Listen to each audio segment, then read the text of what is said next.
Vamos a seguir ahora viendo cosas interesantes y avanzando un poquitín más. Bueno, os cojo la cámara en mano para que lo veáis. ¿Veis que hay una sonda roja?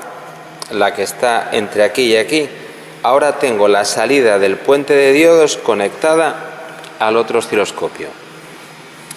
La podría meter en el principal, en el grande, pero prefiero ponerla en este porque este va con baterías, va aislado y sé que no voy a montar ningún cortocircuito. Por eso me va a resultar más cómodo. Entonces lo que vamos a ver ahora son dos cosas. Cómo al subir la velocidad sube la tensión generada y otra cosa curiosa, cómo el puente de diodos es una mala elección para un sistema híbrido porque se pierde mogollón de tensión y cómo además la forma de onda que sale no es ni mucho menos continua, tiene una componente de corriente alterna bastante puñetera. Que eso os pondré una diapositiva a ver si consigo que la podáis entender los que no sois de ingeniería eléctrica, de cómo funciona el puente de diodos. Vamos ahora, en primer lugar, a entender por qué las revoluciones por voltio antes no se cumplían. Yo os decía que todas las máquinas, esto es muy importante para los que asistís al curso de máquinas eléctricas, son reversibles. Eso quiere decir que si este motor, cuando lo pongo como motor, por cada voltio acelera unas determinadas revoluciones, esa aceleración, esas KV solamente hacen referencia al funcionamiento en vacío, Cuando estamos arrastrando una carga, como hay más pérdidas en el cobre, no se cumplen estrictamente, bajan, pero en vacío, si el fabricante te pone en la constante KV 150 revoluciones por voltio, quiere decir que si no le pones en hélice o carga, por cada voltio va a girar a 150 revoluciones, 2 voltios 300 y así. Pero vimos que antes no, que antes resulta que nos salía más tensión generada de la que correspondía a las revoluciones. Entonces eso parece como si cuando le doy la vuelta al motor y lo convierto en generador no fuera realmente reversible e idéntico. Os dije en el primer vídeo, os puse una nota que os estaba contando una verdad a medias, y la verdad a medias viene de que la prueba anterior estaba hecha con la salida del generador enganchada al puente de diodos y no había consumo de energía de ningún tipo.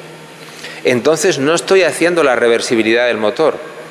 El motor consume, este motor en concreto, consume 5 y pico amperios cuando no tiene carga.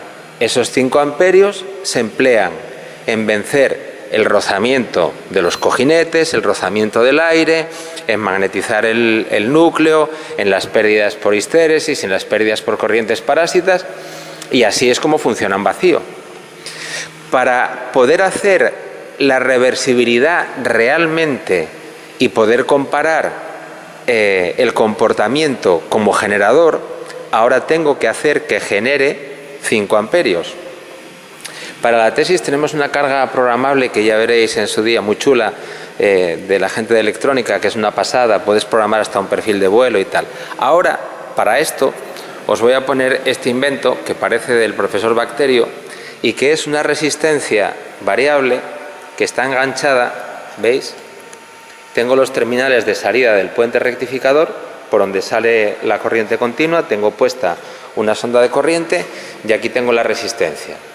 Y con esta resistencia voy a ir haciendo, moviendo este cursor, que el generador vaya entregando más corriente. Veréis que las formas de onda se empiezan a deformar un poco. ¿Por qué se van a deformar? Porque hasta ahora todo era ideal. El campo magnético de los imanes es el que es, el motor gira a velocidad constante, todo es maravilloso. Ahora, como ya circula corriente por el estator, creo un campo y aparece una cosa que se llama reacción de inducido. A ver, el campo que me mueve el motor es el de los imanes permanentes, la corriente por las bobinas interacciona y hace que el motor camine, pero esa corriente también crea un campo y ese campo produce distorsiones y aparecerán piquitos. Entonces vais a ver que según le voy sacando corriente al generador, el generador se tiende a frenar y voy a llevarlo cerca de los 5 amperios, no tengo la capacidad de ir fino con escalones, ya tuve que hacer para que lo pudierais ver para clase, ya tuve que hacer un apaño ahí. Os lo voy a llevar a cerca de 5 amperios y vais a ver que ahora sí se va a cumplir más o menos lo de las revoluciones por voltio. Fijaos ahora, estoy girando a 1500 vueltas, esta vez conseguí atinar a 1500 justas. Ahora ya estoy generando energía, estoy generando 1 amperio y pico. Y ahora que estoy generando 1 amperio y pico, y aquí tendría que tener 10 voltios, ya tengo 10,5. Ya se me está aproximando mogollón a lo que me decían las KV del fabricante. Bueno, voy a poner en el trípode porque si no, no puedo manipular el manubrio. Bueno, ahora ya lo tengo ahí quietecito, ¿vale? Pues ahora lo que voy a hacer es ir haciendo que genere más. Ahora está en 1,1, ahora le voy a subir lo que genera.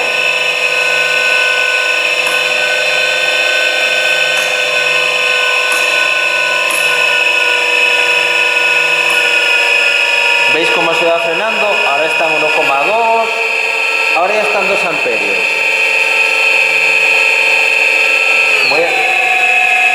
Ahora ya la velocidad me bajó a 1000. Ya veis que menguó todo. Voy a subir la velocidad hasta 1500.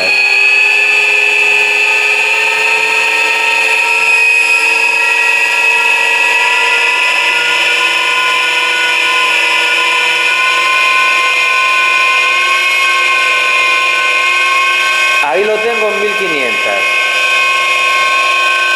Ajustamos esto un poquitín. ¡Uy! Que se me cayó la sonda. Bueno, aprovecho que se me cayó para enseñaros lo que estoy haciendo ahora. ¡Uy! Que se me movió. Perdonad. Se me movió todo. Es complicado hacerlo solo.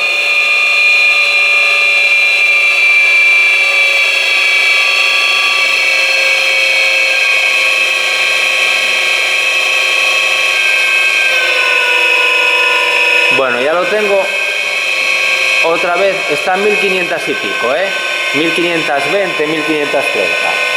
Ahora se me acaba de apagar en automático la sonda. ¿Será posible?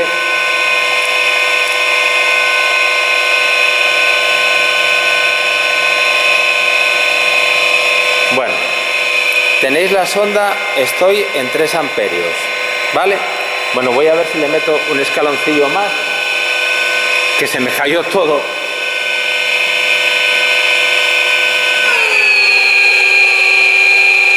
...5,4 amperios. Estoy muy bien para hacer la comparación. Vale, 5,4 amperios. Ya veis que el motor perdió velocidad. Bajó a 1100. A ver si no tiro la sonda por segunda vez. Entonces ahora lo voy a subir a 1500.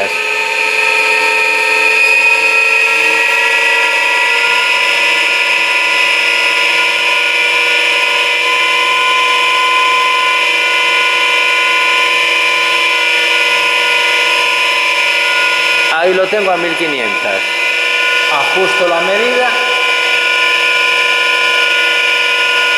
Y carajo, me han salido los 10 voltios justitos que me tenían que salir. ¿Por qué me salen ahora los 10 voltios? Porque estoy sacando del generador justo la corriente que el motor consume cuando gira en vacío. Ahora sí lo tengo. Sí tengo la reversibilidad totalmente hecha. Así es como tengo que hacer las medidas. Nos queda ya solo una cosa por ver, que es cómo evoluciona y cómo es la tensión de salida del puente de diodos.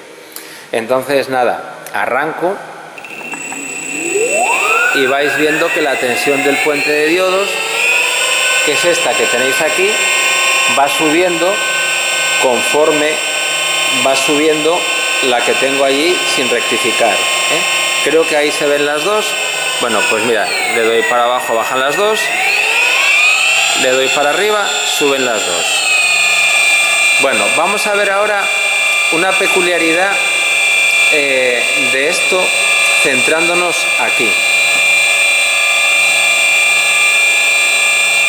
Voy a intentar hacer un zoom para que lo veáis bien en detalle.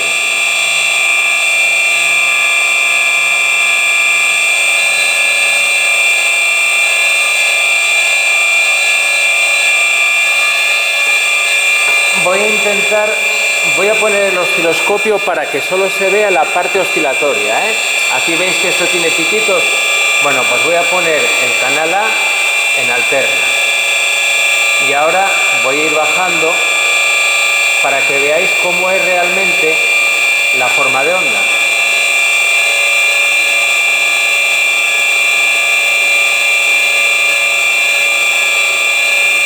Bueno, se sincroniza mal. Le doy un poco para acá. ¿Veis todos esos piquitos? Esa es la forma de onda que no es verdaderamente continua y que tiene el puente de diodos. Voy a apagar el motor porque me está volviendo loco el ruido. Bueno, esos piquitos que veíais son resultado de la rectificación. Y eso, a menos que hagamos un sistema, voy a llamarlo bastante elemental, donde esa tensión con piquitos va acoplada junto con la batería y la batería actúa como filtro, hay que ponerla filtrada o convertida con un convertidor para que nos dé una tensión constante que alimente el sistema de vuelo en el caso del dron, los motores, etcétera. Si tenemos una tensión que está bailoteando, el bailoteo era considerable, ¿eh? Era un bailoteo de tranquilamente un par de voltios. Entonces eso no es asumible a menos que vayamos a piñón fijo enganchando una batería, y esos picos de tensión van generando piquitos de corriente que van a la batería, que vienen, etcétera. Voy a intentar, no sé si lo dije ya en el vídeo anterior porque estoy metiendo los vídeos a toda pastilla entre lo que estoy haciendo, igual me repito, perdonad. Voy a intentar poner un vídeo donde veáis cómo se forma esa forma de onda. Ahora vamos a ver otra cosa curiosa, ¿eh? Voy a volver a darle motor.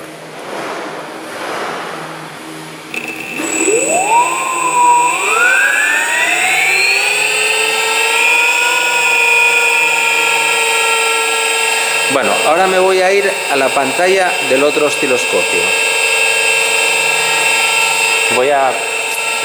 Antes de irme a la pantalla del otro osciloscopio, para que veáis que no hago nada raro, voy a poner este en DC para que me mida todo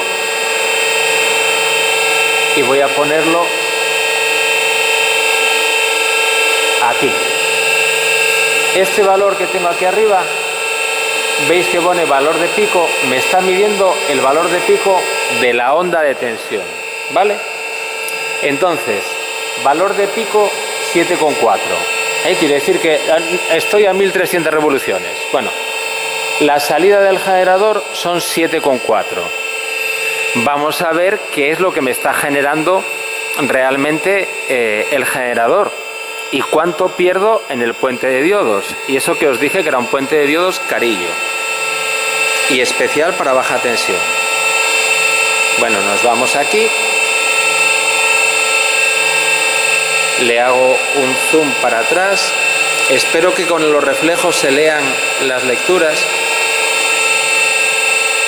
A ver si lo consigo centrar. Vaya. A ver, un poco más. Ahí está. Bueno, voy a coger el cursor y lo voy a ajustar, ¿vale? Ajusto este aquí. Este lo tenéis en 0. Fijaos el que estoy moviendo, que no hago trampa. Estoy moviendo este y estoy midiendo sobre el otro que está en 0. Bueno, pues me vengo aquí, lo pongo encima y tengo 9,1 voltios. 9,1 voltios es lo que tengo a la salida del generador. ¿Qué es lo que tengo después del puente de diodos? ¡Ay, sorpresita! 7,3. Es decir, que haga lo que haga y me ponga como me ponga, 2 voltios se van a caer en la rectificación. Por eso os digo que el utilizar un puente de diodos, vuelvo a quitar esto que mete una bulla increíble, utilizar un puente de diodos a pinrel es una solución válida, pero no es la adecuada cuando el bus de continua que estoy generando es de baja tensión. Un puente de diodos normal que va a rectificar para generar un bus de continua de un variador que está conectado a la red trifásica, que son 400 voltios, no son 380, son 400. Siempre decimos 220, 380, son 230, 400. Bueno, ahí me va a dar igual tener un voltio arriba o un voltio abajo, pero cuando estoy haciendo un sistema híbrido para un dron y voy a alimentar a 12S y el bus de continua que quiero generar es de 51 voltios, 50, 51 voltios, no puedo permitirme el lujo de que se me vayan 2 voltios en la rectificación. Que por otro lado, pensad otra cosa, no solamente pierdo 2 voltios en la rectificación con los diodos, sino que cada diodo que tiene una caída de 1 voltio y pico, si mi generador va a producir 100 amperios, cada diodo va a disipar 100 vatios. Entonces pierdo tensión en el bus y disipo, cada vez que están conduciendo una pareja de diodos, 2 voltios por 100 amperios, 200 vatios. Coño, si estoy haciendo un sistema para sacar el máximo rendimiento energético, el puente de diodos es muy guay porque lo enchufo, como veis ahí, y viene encapsulado, pero no es la solución correcta. Por eso aquí nos vamos a meter, pobre salva, Dios lo pille confesado, a hacer un rectificador activo donde vamos a intentar bajar esa caída de tensión a milivoltios, sin que pese lo que pesa además el puente de diodos. Entonces, ya os podéis hacer una idea del nivel técnico que tiene, no el Fostec que lleva un regulador, lleva un sistema de control, actúa sobre el carburador, otros que hay por ahí que llevan un motor de explosión, un motor brushless en el que no se ha tenido en cuenta ni siquiera el número de polos para que el rizado de la tensión sea más adecuado, sea más plana, a la salida un puente de diodos y todo pinchado en paralelo con la batería. Pues ya veis la tecnología, es tecnología de primaria. Entonces, bueno, si lo quieres hacer bien, hay que meterse en cosas bastante más complicadas. Bueno, para los que venís a clase, espero que os sirva de repaso, principio de reversibilidad, funcionamiento de brushless como generador, funcionamiento de la rectificación, ya os comento en clase la rectificación activa cómo va y el tinglao que es, y para el resto, pues mira, yo creo que ya veis el funcionamiento del brushless como generador y ya sabéis lo que lleva realmente dentro un híbrido, que tampoco está tan mal. Siento que esté hecho un poco atropellado, pero si grabo el vídeo no trabajo y no me dan las horas del día para más.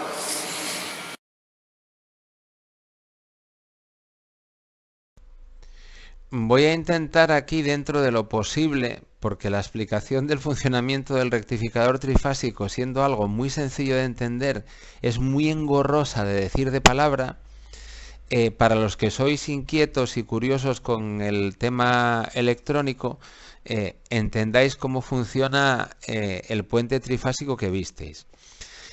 Perdonad las bandas negras, es que esto es una asignatura del plan de estudios anterior, está en formato 4.3 y reformarla es un lío. Entonces la he modificado para adaptarla al caso que estamos viendo, que es nuestro motor brushless puesto como generador y aprovechar lo que ya tenía hecho de esta asignatura de accionamientos eléctricos. Bueno, os explico el esquema primero para entendernos, que parece muy raro, pero vais a ver que con 4 modificaciones que hice es muy sencillito.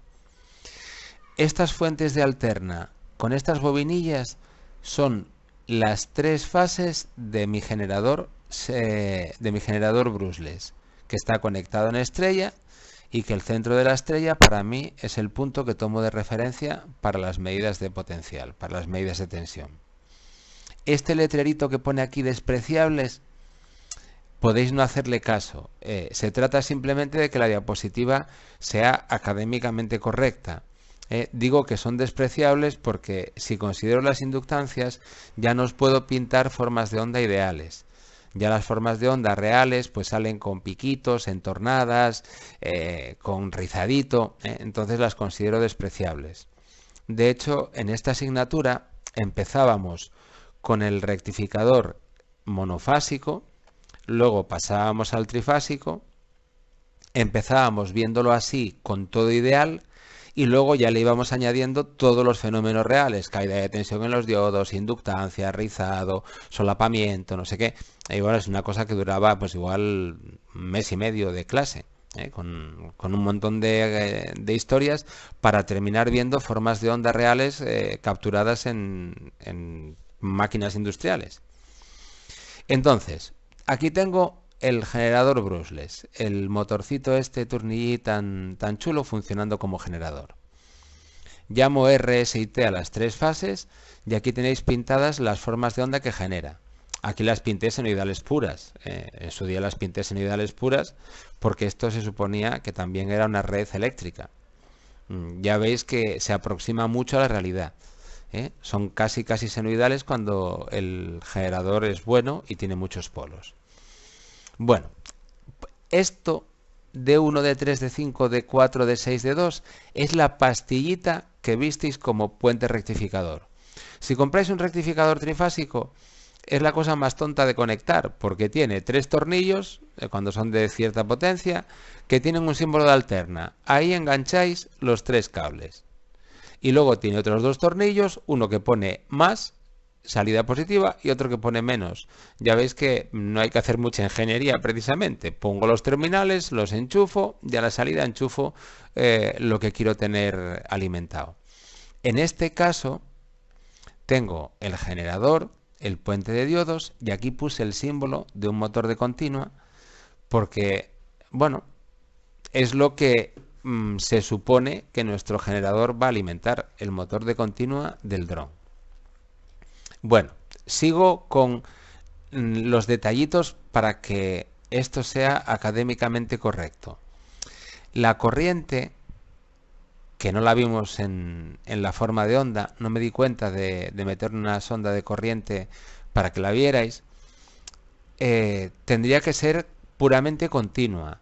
Pero bueno, no hace falta ser un lince para entender que si la tensión de salida tenía un rizadito, tenía piquitos para arriba y para abajo, la corriente que voy a proporcionar pues va a tener un rizadito también.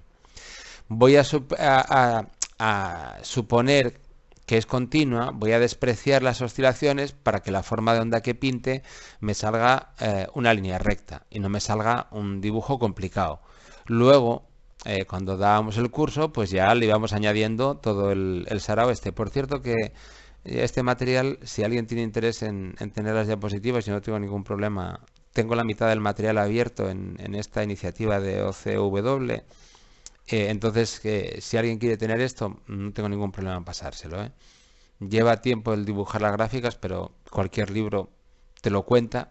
La única ventaja es que aquí lo tenéis en colores y con un poco de animación para entenderlo.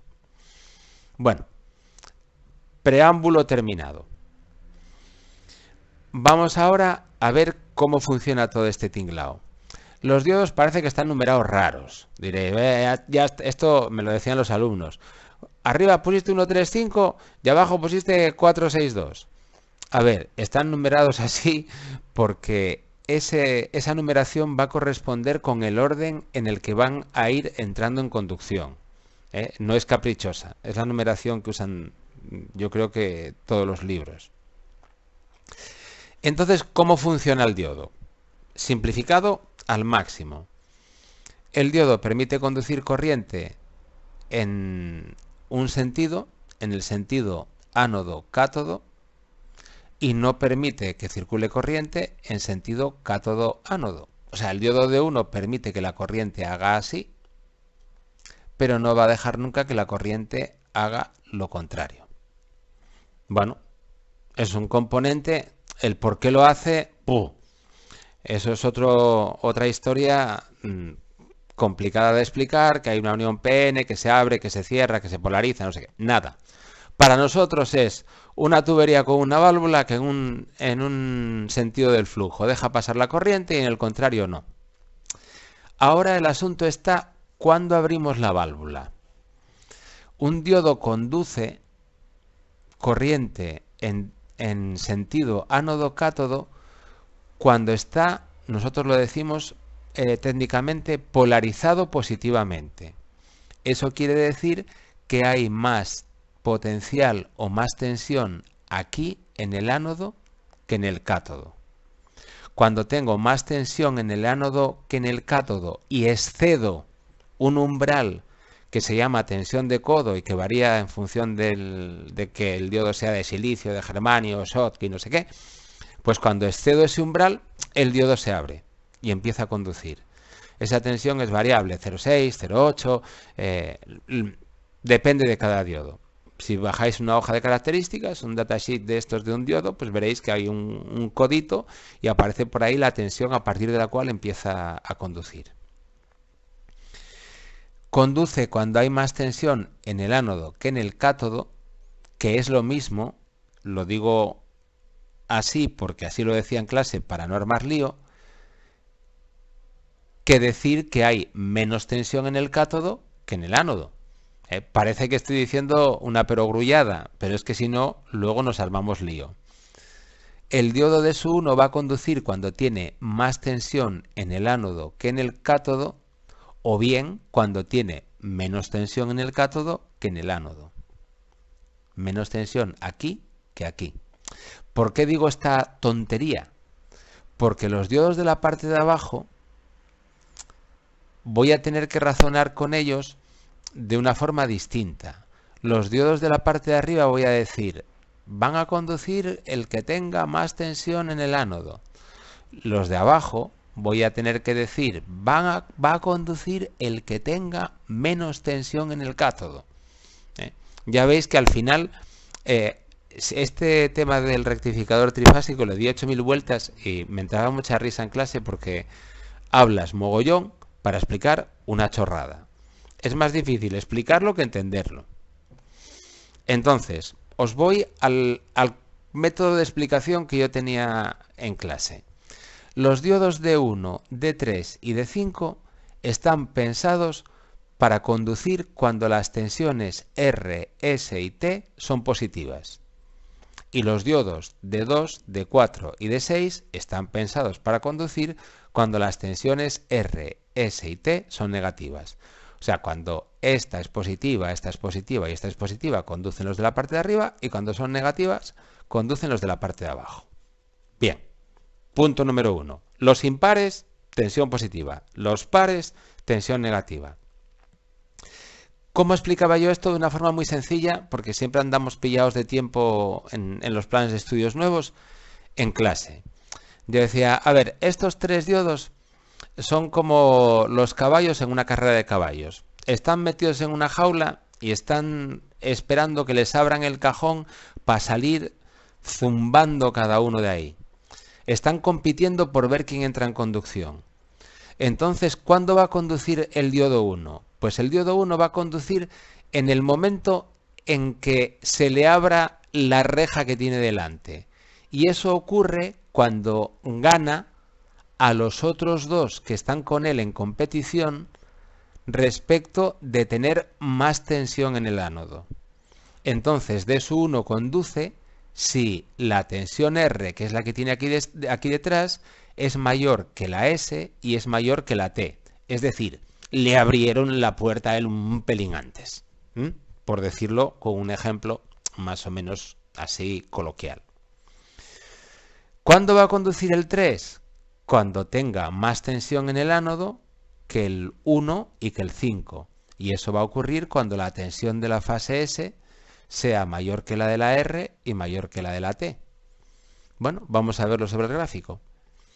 Cuando la tensión R, que es la roja, es mayor que todas las demás, el que tiene el empujoncillo para arrancar es el 1. Cuando la verde es mayor que las demás, es el 3. Y cuando la naranja es mayor que las demás, es el 5. Este ciclo se va a repetir D1, D3, D5 en la tensión positiva, D1, D3 D5, que iría aquí. ¿Qué pasa con los de abajo?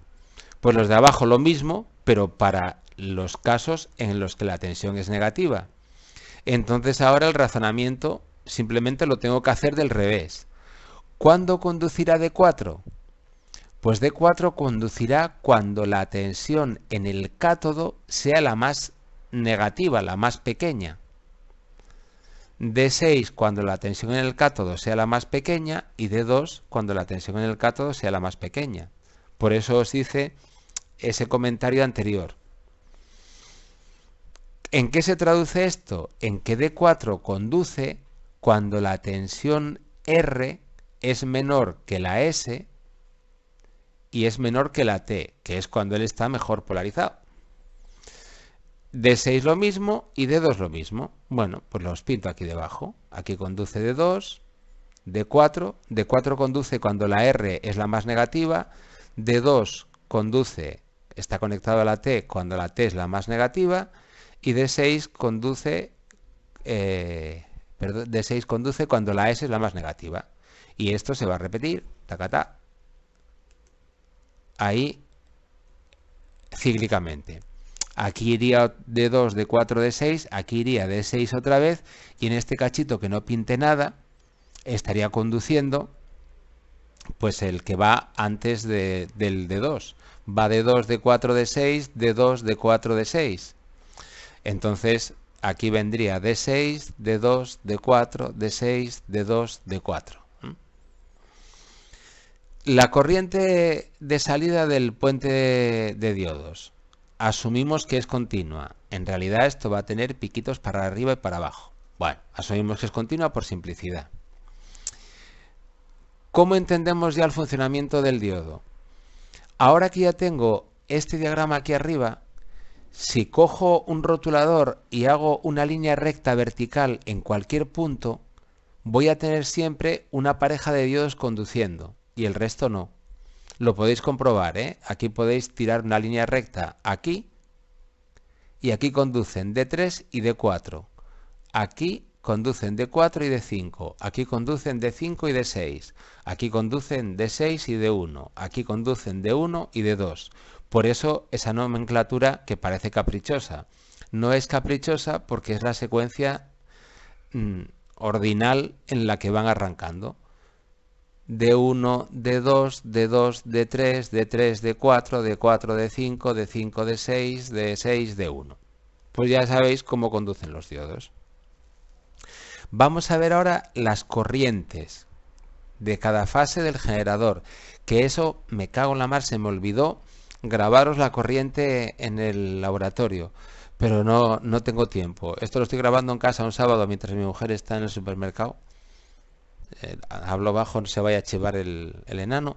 Entonces no puedo volver a montar otra vez el tinglao.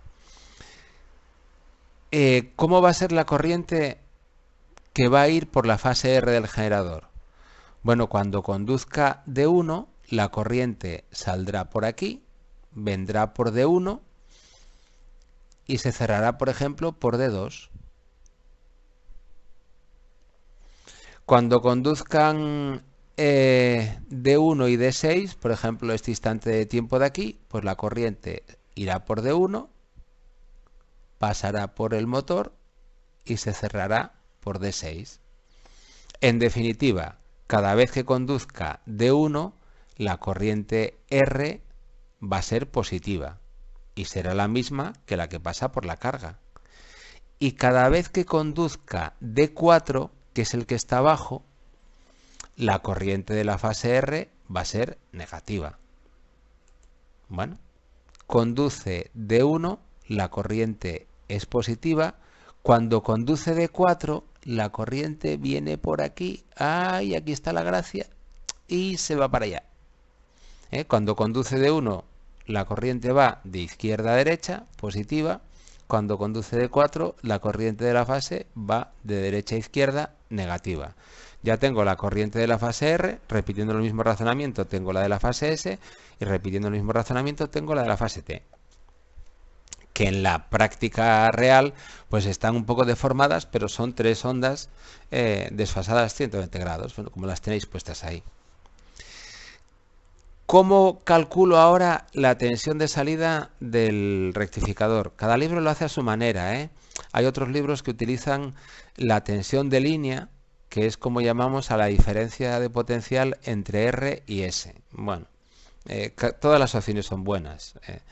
Lo malo de los libros es que suelen estar en blanco y negro y con todo pintado ya del tirón, y cuesta bastante más trabajo que verlo aquí así a cachitos.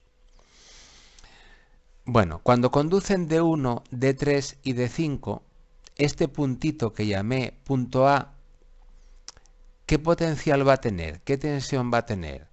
Pues cuando conduce D1, este punto uso A respecto del centro de mi estrella va a tener la tensión R. Cuando conduce D3 va a tener la tensión S y cuando conduce D5 va a tener la tensión T. Entonces el punto uso A va a tener la tensión R, la tensión S, la tensión T. El punto A va a ser esta montañita verde que pinto aquí arriba. ¿Qué tensión va a tener el punto B? Hombre, pues cuando conduzca el diodo 4 tendrá la tensión de la fase R negativa, obviamente. Cuando conduzca el 6, la de la S, y cuando conduzca el 2, la de la T. Pues va a tener esta montañita verde de la parte de abajo. ¿Cuál es la tensión que va a tener el motor que estoy alimentando? Pues la diferencia entre la A y la B. Pues si resto esta onda de esta onda, me sale esta onda. Y esta onda es la onda de salida del puente trifásico no controlado. Unos datos.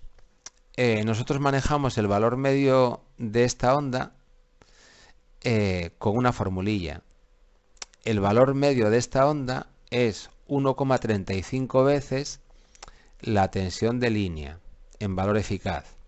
Bueno, esto es un poco ya rizar el rizo. La tensión de línea es la diferencia entre esta y esta. Si son senoidales, el valor eficaz hay que dividir por raíz de 2. Bueno, nada, que es una formulilla para saber cuánto vale el valor medio, que es el que voy a utilizar para todos mis cálculos. Y la tensión de línea, pues es la tensión entre dos de los cables que tengo en el generador. Bueno, aquí tenéis ya el funcionamiento del puente trifásico, pero no tenéis incluidos los fenómenos reales. Tenéis un rectificador trifásico idealizado. ¿Qué es lo que hacíamos en clase? Pues a partir de aquí le íbamos añadiendo cosas.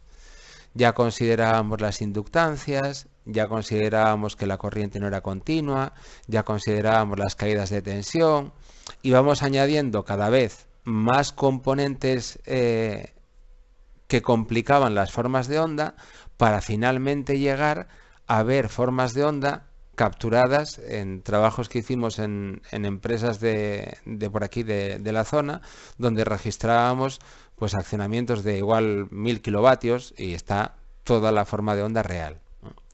Esto os vale para entender cómo funciona y os vale para entender también por qué os decía que la solución del puente de diodos no es buena cuando estoy trabajando con un sistema híbrido donde quiero tener el mejor aprovechamiento energético.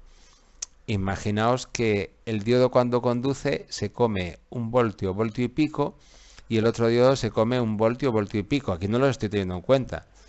Pero cuando conducen D1 y D2 a la vez, aquí se me fue 1 voltio y pico y aquí se me fue 1 voltio y pico. Pierdo 2 voltios sobre 50, que es una barbaridad, y encima, como esté por aquí haciendo circular una corriente grande de 100 amperios, pues voltio y pico por 100, 100 y pico vatios, 100 y pico vatios que se van al carajo. El rectificador del que os hablo de la tesis es un rectificador activo o un rectificador síncrono. No es nada que no esté inventado hace ya... De hecho, yo estaba haciendo el proyecto a fin de carrera con un compañero que estaba haciendo un convertidor con rectificación síncrona. La rectificación síncrona es simplemente reemplazar el diodo por un MOSFET, bueno, en nuestro caso por muchos o varios MOSFET de muy baja resistencia en paralelo, para llegar a tener prácticamente una resistencia aquí de un par de miliohmios. Y luego la complicación del asunto, que en la época en la que yo hacía el proyecto fin de carrera era muy complejo y ahora ya es mucho menos, es meter una FPGA o un micro que se encargue de hacer este algoritmo, de medir las tensiones que tengo aquí y en el instante preciso cerrar el circuito para que conduzca el MOSFET y en el instante preciso abrirlo para que deje de conducir. Obviamente es mucho más complicado en términos de diseño que coger la pastilla y enchufar los 3 cables, pero pesa menos, puede ocupar menos porque vamos a utilizar MOSFET de montaje SMD y encima vamos a conseguir tener a la salida pérdidas prácticamente nulas y caída de tensión prácticamente nula. Eso sí, hay que currarse la programación del micro, de la FPGA y todo el tinglado. Hay una opción para hacerlo sin micros, con electrónica analógica, pero ya es más engorrosa, obliga a usar MOSFET de canal P, canal N, que se complica el asunto. Cuando tengamos el rectificador activo, ya completamente funcional y encapsuladito y la versión definitiva, os enseño la diferencia entre la forma de onda del puente de diodos y la del rectificador activo, porque eso, el rectificador activo tampoco lo veis en clase, que es otra desgracia, pero bueno, como cada vez hay menos horas para dar clase, pues cada vez vemos menos cosas. Pues nada, si habéis aguantado hasta aquí, los que no sois de alumnos de clase sois unos héroes. Los alumnos de clase tenéis que aguantar hasta aquí, aunque sea larga la explicación. Que luego me la liáis parda con el asunto de cómo funciona el puente trifásico, que acabáis no teniéndolo claro. Por cierto, el comentario que me hacíais de la música en los vídeos es estrictamente cierto, me puse a escucharlos desde el móvil que heredé de mi hijo, porque yo siempre acabo con los móviles que los demás no quieren, que es un Sony modelo antiguo, y la verdad que cuando pones la música, la voz se queda bastante embarullada. Pues nada, hasta el siguiente y gracias por aguantar estos rollos.